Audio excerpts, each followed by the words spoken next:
Dangerously, don't you? JFK Reckless Youth, starting tonight. Good evening, I'm Mike Binkley. And I'm Inga Hammond. Straight ahead on Eyewitness News, a hunter in western Wisconsin makes a gruesome discovery, the body of a young female. The U of M is trying to get rid of some of its oldest resources. We'll tell you how some professors are fighting for their jobs. Plus, it's been 30 years since President John F. Kennedy was assassinated. Hear from Minnesotans who knew him. Eyewitness News is coming up next.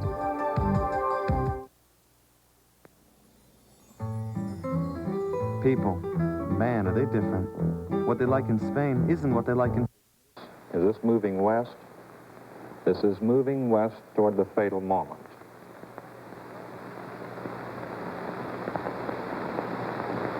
The motorcade is traveling at about 20 to 25 miles an hour, slowly westward down Main Street in the heart of Dallas. The time, about 12:20. During the noon hour, heavy crowds from downtown offices lining the route. That looks like the school depository building on the right. I'm not sure. This is the scene of confusion. Something has happened here. The cameraman running toward the scene to the presidential car ahead of him. We caught just a blurred glance of the old school depository building from which the sniper fired the shot. This is the reaction from the crowd. All is confusion at the scene. Here a woman shelters herself. Now racing toward the hospital. On Stemmons Freeway, the trademark to the right where the president was to have spoken, where he was to have criticized the fanatical right. There, a picket. That is Parkland Hospital, 1.5 miles to 2 miles from the shooting scene. News Channel. This is Eyewitness News at 6. A grim discovery on this western Wisconsin farm as a hunter finds a decomposed body of a young female. Good evening and thank you for joining us. That's our top story. The body was discovered in Polk County near Dresser, Wisconsin. That's just east of the Trollhagen ski area. Now, of course, the first thought many of you might have, is this the body of Corinne Erstad, the 5-year-old girl who's been missing from Inver Grove Heights? Well, Michael Gargiulo has been gathering information and he joins us now live from Dresser, Wisconsin with the latest. Michael, what have you found? Well, Mike, in answer to that first question, they don't believe right now that it is the body of Corinne Erstad, and this is a very preliminary judgment. Of course, after forensics gets through with their investigation, they can make a positive statement, but right now that preliminary judgment is based on the fact that this body appears to be bigger than that of the 5-year-old girl, Corinne's age at the time she disappeared. That body, by the way, was discovered right where I'm standing. We're just about maybe 50 yards off an access road from County Road F here in Dresser, Wisconsin, and now police have a mystery. They don't know who the girl was that they found here or what happened to her. The body was discovered Saturday afternoon by a hunter who was actually looking for a deer he believed he shot. He came across the decomposed body of a small female near these trees on a farm near Dresser, Wisconsin, belonging to Lynn Buss. He came up here and just said, "I think I found a body." And then we better call the authorities. Police secured the scene until this morning when the Wisconsin Crime Lab was brought in from Wausau. What we've determined is that we have a body that with significant decomposition. At this point, we're going to have to wait for results from Ramsey County Medical Examiner for age and time of death and cause of death. The immediate thought was that this could be the body of Corinne Erstad, the 5-year-old Inver Grove Heights girl who disappeared 18 months ago. But Mona Williams, Corinne's mother, says police have told her they don't believe it's her daughter because the body is bigger and was dressed in a bra and jeans with lipstick in the pocket. Still, police have no suspects or local victims to point to. At this point, we don't believe there's anybody from Polk County missing that meets that criteria. What we've basically seen as what appears to be the age, etc. Meanwhile, the farm's owner can only speculate as to why someone chose this site on his land to leave a body. It's a well-traveled road, but it's also a road, easy access road for everybody else to get off of. And Mike and Inga, as you can see from where we are, there are these trees and rocks here, and it does obscure the view from County Road F, which is fairly well traveled. Right now, that body is the Ramsey County Medical Examiner in St. Paul, and they're hoping to answer many of the questions that remain unanswered at this point. Michael, any idea how long the body has been there? That, of course, would be a major indication if it is or isn't Corinne.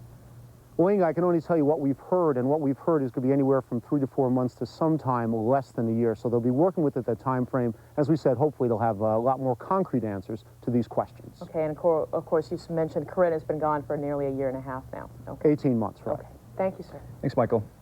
Special counselors will be at Eden Prairie High School tomorrow to help students cope with the death of classmate Grant Hussey. The bodies of Hussey and 30-year-old Stephen Eastburn were found Friday in a car parked near the Bloomington Ferry Bridge in Shakopee. Both died from rifle shot wounds to the head. A note was found on the dashboard of the car. An autopsy will determine if it was murder or suicide.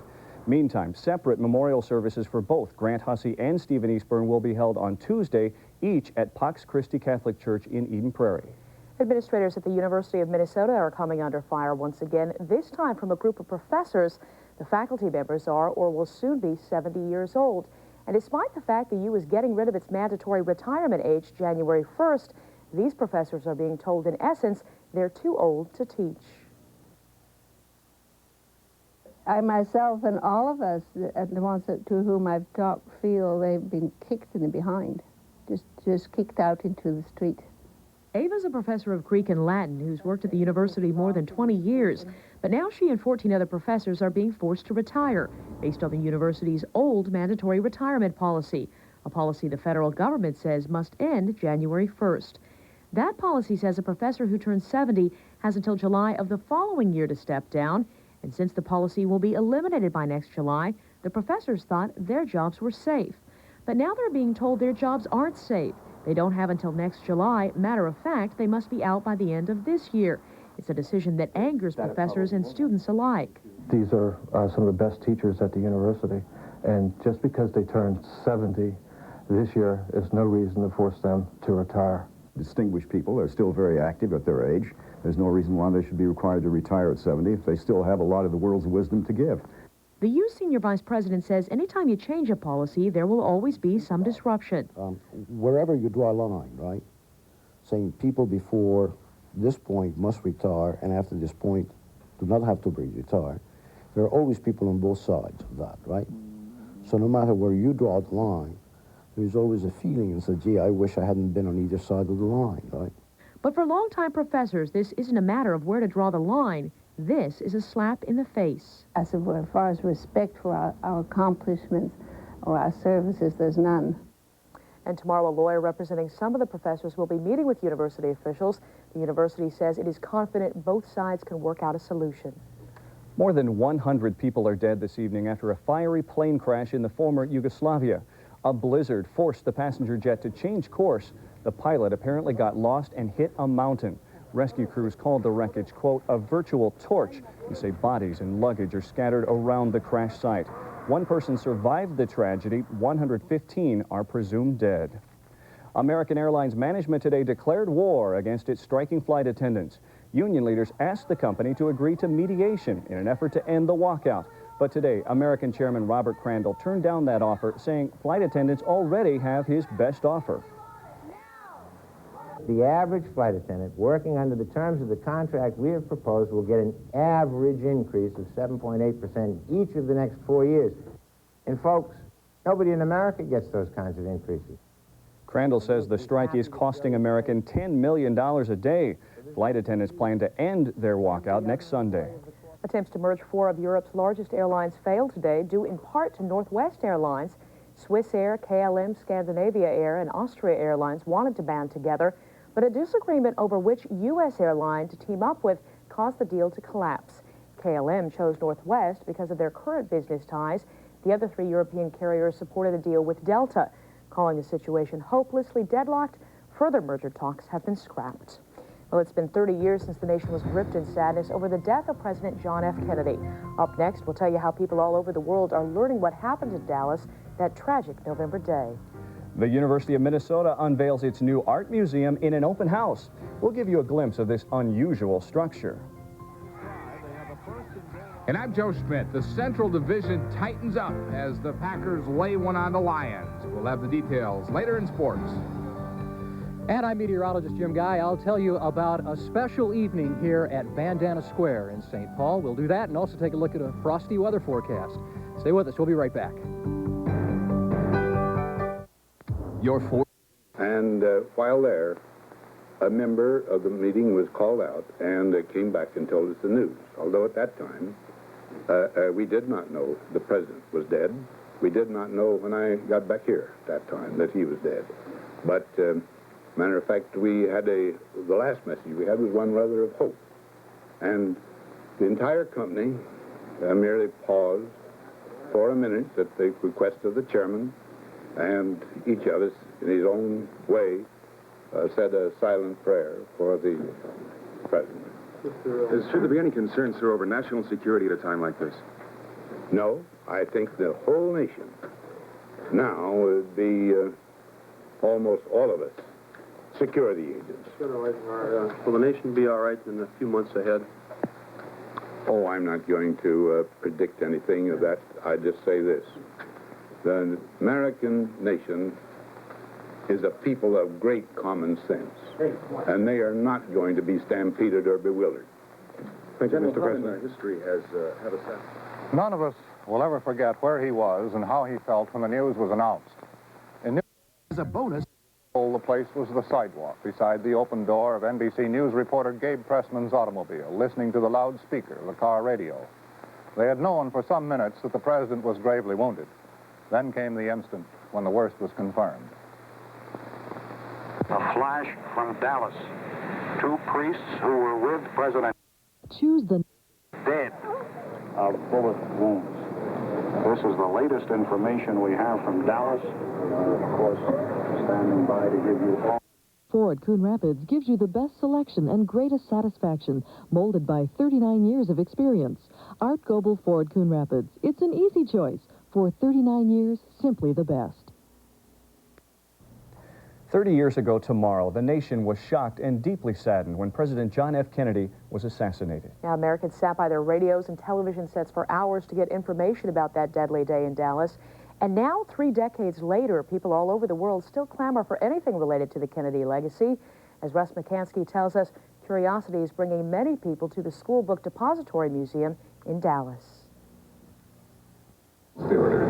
Just looking brings back memories for many. Hundreds of thousands of people will flock to the 6th floor of the Texas School Book Depository this year to look at evidence, photographs, and films from that fatal day. What was once a crime scene is now a museum, a place to remember and learn. Perhaps more educational for younger generations than, say, the older generation who remember where they were when this tragedy occurred. America is still captivated by the events of November 22nd, 1963, but so is the rest of the world. For this 30th anniversary of the Kennedy assassination, news crews have come from near and far, and so have people of all walks of life, including Michael Brandow, who during the Persian Gulf War served on the USS JFK. I felt pretty proud to be on a vessel that was named after the president. You know, somebody that was really well loved and well liked by the country. On the campus of SMU today, reporters who covered the assassination got together one last time to tell their stories. I peered over the ledge, and I watched Dallas officers take that guy down. For Jim Ewell, that means setting the record straight for the public and for his family that lives in Oklahoma. I've got grandchildren coming up there in Edmond, and I want them to read what their grandfather did and covering the most historic moment in the passage of the United States. That's 9 at 10. We'll take a look back at Camelot through the eyes of 2 Minnesotans who knew JFK well. Skip Humphrey got an up-close and personal look at the president, thanks to his father, Senator Hubert Humphrey. And former Minnesota Governor Orville Freeman was Kennedy's agricultural secretary. He got news of the assassination while flying to Japan for a trade mission. All of a sudden, a voice came over the intercom. It was the voice of the Secretary of State. Excuse me. And he said, "The president is dead." Tonight at 10, hear more about the Kennedy legend right after the ABC movie JFK, Reckless Youth. On a lighter note, it would be safe to call it one of the strangest looking buildings ever in Minnesota. And many already love it or hate it based on how it looks from the outside. Now visitors can get a new perspective of the Weisman Art Museum on the inside. I like it. This guy wore the appropriate shades to see the opening of this very unusual structure on the U of M campus. The new museum has been years in the making, and hundreds of art lovers and curious passers-by have been filing in for its open house. Oh, it's fabulous. We all feel so good to see real people coming in the museum and having a good time, because the building has such a sense of fun about it, and we want to encourage people to have fun and to enjoy themselves here. There are works here that haven't been displayed for 30 years because the old temporary museum at Northrop simply wasn't large enough. Most visitors seem to be giving the new museum positive reviews today, although one art student told us she had higher expectations. I kind of assumed there would be more, and more of everything, more photography, more,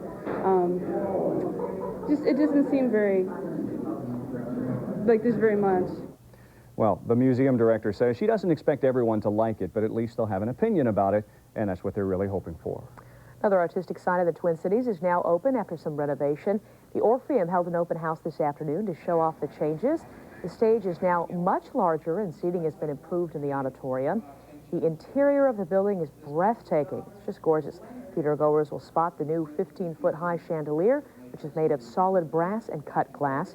It weighs about 2,000 pounds. Miss Saigon opens at the Orpheum in January. Well, if you were outside at all today, you might have wanted to double-check that calendar. Yeah, that's because it was absolutely gorgeous for November, but don't get too used to it. Meteorologist Jim Guy is at next and says it won't last. But no matter how warm it felt outside today, I don't think it was quite warm enough to take a swim. We'll tell you why these skiers took a dip in Lake Calhoun, though. Stay with us. The doors are open to the best of 90... Jet plane to Otis Air Force Base in Massachusetts. Now some comments from members of the Senate. We knew him and loved him in West Virginia. I think he loved us. Mountaineers can hardly express their sadness at his going. And this afternoon, I hope in just these few rather faltering words, I can speak, at least in part, for the people of my state. This good, this decent, this kindly man, this harassed man who had so much on his shoulders and received from some people so little in the way of support in return, this man is now gone to his reward. There are some things that are simply incredible and leave one absolutely speechless. This is one of them.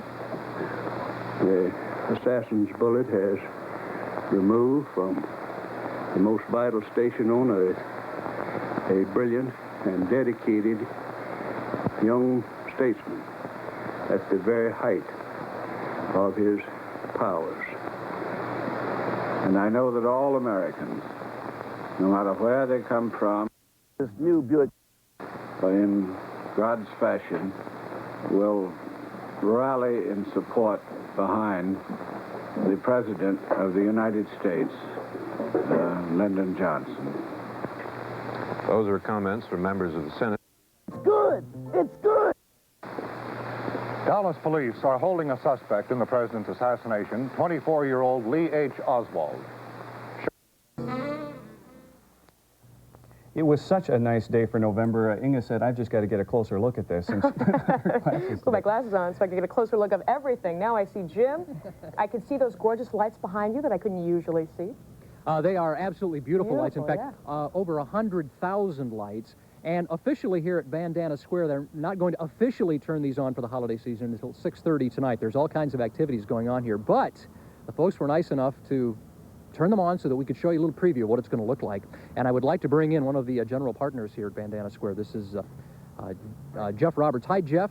100,000 lights. I'm doing fine. You're a busy man. I understand that these lights just arrived a few days ago. How long did it take to put all of these up? Because they stretch all the way back to the courtyard. They came in on the 11th of November. They were scheduled to come in the 1st, which would have given us plenty of time. But we've been working about 16 hours a day trying to get them lit, and we finished at about 5 o'clock today. You've been busy. We have been. This kicks off the holiday season here at Bandana Square. What do you have going on tonight, beginning at 6:30? Well, at 6:30, we officially turn the lights on. George Latimer, the former mayor, will be here to with that honor.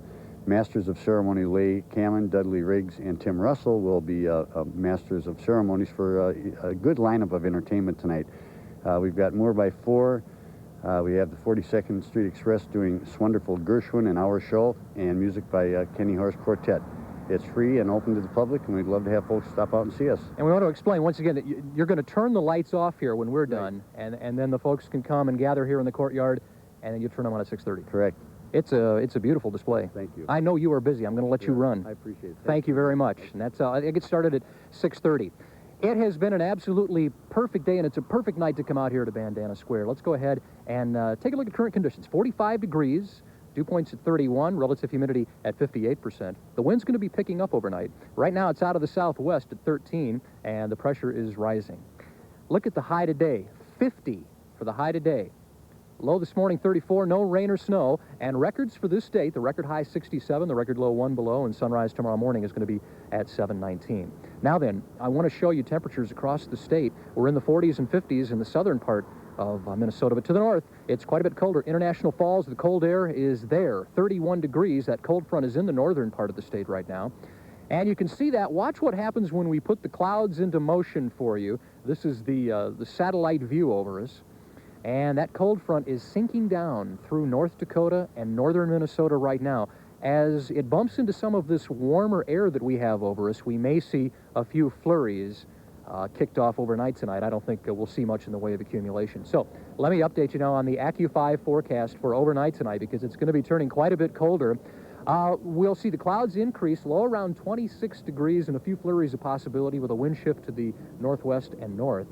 Now, on the drive in tomorrow, it's going to be cold. I think mostly cloudy and about 26 degrees. And then tomorrow afternoon, we'll be lucky to hit 32 degrees. 30 for the afternoon high. It's going to be mostly cloudy. It'll be a bit breezy and a few flurries. And on Tuesday, the cold air is really over. It's clouds and a few flurries and 28. And as we head into a big travel day on Wednesday, it looks dry but cold, 23. And Thanksgiving looks very nice, some sunshine, but only 26 with overnight lows in the single digits and teens. So that is it. Mike, Inga, some nice festivities going on here and a really beautiful light display. Looks like it. Thanks Great. for the preview. Thanks, Jim.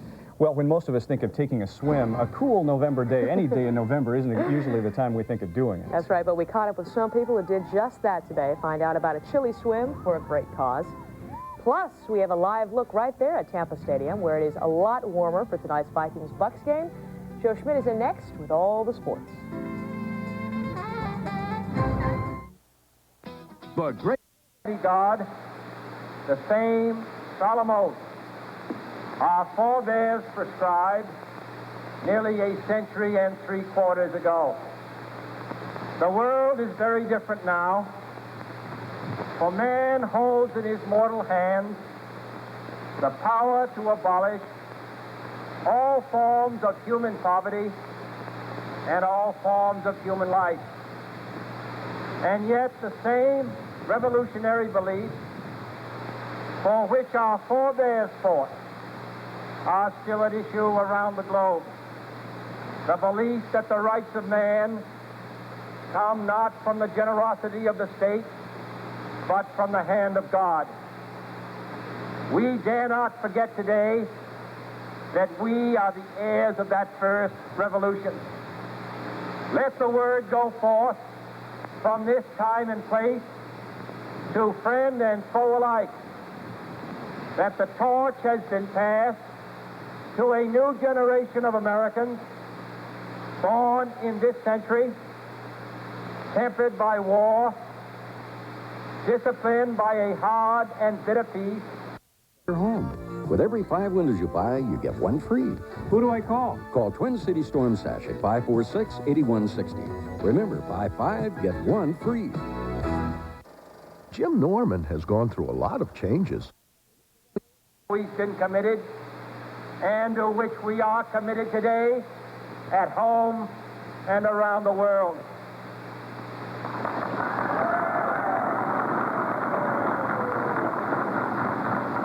Let every nation know.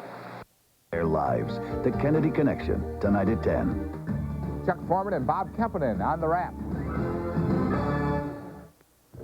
watching the Packers game today and thinking that maybe they were doing us a favor by beating Detroit, but boy, that whole race is just getting tighter now. It's pretty tight. I think the Vikings are happy because they've got a game left against Detroit. They beat Detroit, and all of a sudden they're tied. But if the Vikings win tonight in Tampa Bay, 3 teams will be within 1 game of first place in the Central Division. Detroit is now 7-3 after losing to the Packers in Milwaukee County Stadium. And look out for the Pack. They're starting to play some pretty good football. The Packers trailed by 1 when it looked like they were going to pull into the lead. But this Brent Favre to Mark Clayton touchdown was called back because of a penalty, and the Packers did not score a point in this drive. But in the 4th, Favre and Clayton hooked up again. This time, there were no flags. This 33-yard reception set up Chris Jackie's 4th field goal of the afternoon. It gave the Packers a 19-17 lead. After the interception, Edgar Bennett bowled his way in for a second touchdown, and the Packers had themselves a 26-17 win. The Packers are now 6-4 in the season, 1 game behind those Lions. Now, for the 2nd week in a row, the Bears have won on the road. Late in the game against Kansas City, the Bears' Jeremy Lincoln picks off Dave Craig to set up the winning touchdown. Neil Anderson will take it in for the TD. The Bears go on to beat the Chiefs 19-17. Now, the Vikings need to win to stay even with the Packers and pick up a game on the Lions. It won't be easy because Tampa Bay's fired up. Their first and only appearance on national TV. And for more in the game, let's send you down to the Big Sombrero in Tampa, where Eric Gisselson is standing by live. Eric? Joe, we're standing by with Coach Dennis Green, who likes this stadium. I think it's a beautiful stadium. I think that, you know, Tampa was kind of made for NFL. Airport, hotels, proximity, and then it's a great stadium. Our viewers just got done seeing the Bears win and the Packers win. You guys watched it all today. Put that in perspective for tonight. We'll let you go. Well, I think I've said all along the Central Division is a lot better than people give it credit for. It's a real physical division, and I think in the second part of the second half of the season, I think physical teams like the Vikings, Packers, Bears, Detroit are going to be right in there. No gimme. No way. I think right here tonight we've got to play a tremendous ball game. Tampa Bay can play well at home, as we've seen against Detroit and some other people, so we got to play well. Thank you, Coach. We'll talk to you later. You bet. Coach Dennis Green joining us. Joe, if it hasn't rained down here all day, it hasn't rained all weekend, and if the Vikings can bank on a running game from Roger Craig and Barry Word, they'll be in good shape to complement that Sean Salisbury passing attack. We'll have more at 10, and then, of course, the complete game wrap on Sunday Sports Wrap with you later tonight. All right, Eric will join us live on the wrap, and also Chuck Foreman will be here to talk about the big game tonight. Now, elsewhere in Week 12, the Cowboys once again proved they're not a very good football team when Emmitt Smith is out of the lineup. Today in the second quarter against Atlanta, Smith was injured on this play. Look on the left-hand side of your screen. He left the game with a bruised quadricep. Still not known how long he'll be out.